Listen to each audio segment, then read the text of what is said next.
Hello, this is the Full Mental Alchemist podcast.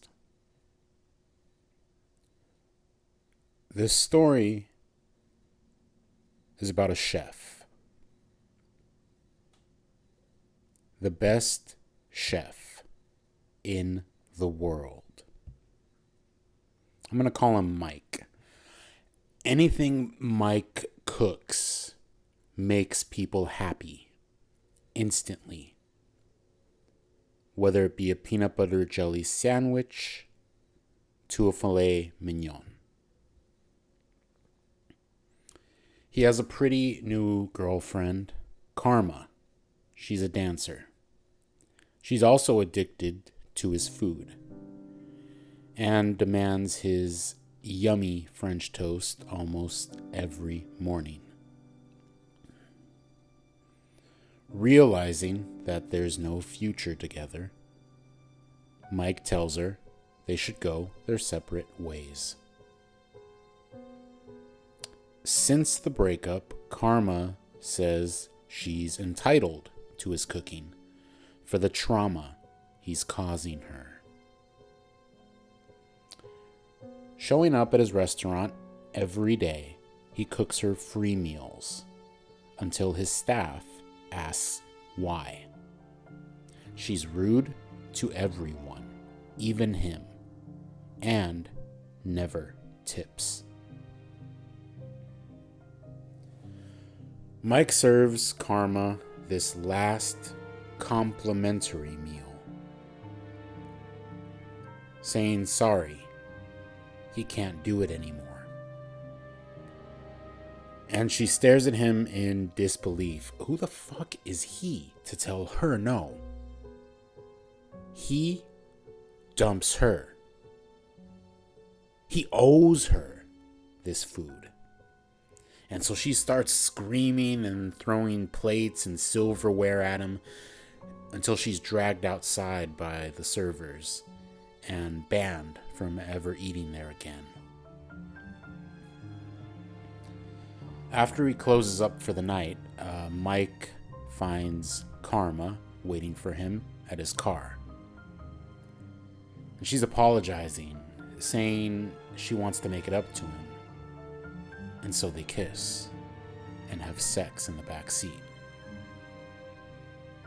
When they're done, she hurries home and grabs a bottle of liquor out of the fridge, then roughly shoves it inside of herself. Karma smacks herself around until she's bruised up and files a police report, claiming that Mike raped her. With DNA evidence, he's arrested and loses his restaurant. Convicted, he's sentenced to 5 years in prison. The judge explains that with good behavior, he can be out in 2 years. Once he's inside, Mike is assigned to kitchen duty to cook for the 1,200 other inmates that live there. After his first breakfast service, there's a 100% reduction in violence. 0 fights, stabbings, or beatdowns. All of the prisoners' hostility is gone. The guards don't understand what's happening, and the only pattern they see is at meal times. Everyone is silent and focused only on their food. The warden of the prison demands to see the cook and today's lunch. Mike brings over a tray of baked chicken and steamed vegetables up to his office, then watches the big man barely chew, scarfing it all down. Licking his fingers, it's so good. He tells his favorite new inmate that he'll be cooking all of his meals as well. For weeks, Mike's lawyers keep calling, Karma was arrested over false rape allegations against her boss after he fired her. He needs to see his client right away. But because of the prison's newfound success and a raise in pay, the warden ignores every appeal. He blocks Mike's phone calls and letters to keep him where he is. When he finally refuses to cook until he can see his lawyer, the guards plant a kitchen knife in his cell, sabotaging his parole. Days go by without his food, and the inmates are all desperate for it.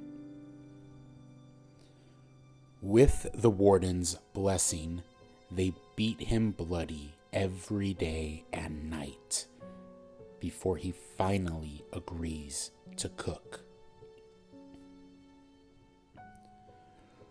Locked away now in the kitchen, chopping vegetables, he thinks of the big man keeping him here. Cutting up and deboning the chicken, Mike wishes they were all dead. When he's done making the warden's plate, a guard takes it up to his office. As the prison serves dinner to its inmates, everyone fights over who gets to eat first. The cafeteria breaks out into a murderous riot. Eyes are gouged out, ears are bitten off, skulls are stomped on. Guards march into pools of blood, taking aim, ordering everyone to stand down. But the stampede runs them all over to get to the food. The guards left alive run and hide in cells, desperately calling for riot squads to come help them. No one can reach the big man to confirm the order. His phone keeps ringing as guards bang on the door outside his office. It's not until they break it down that they find him face down in his plate, dead. A very well sharpened bit of chicken bone stuck in his throat.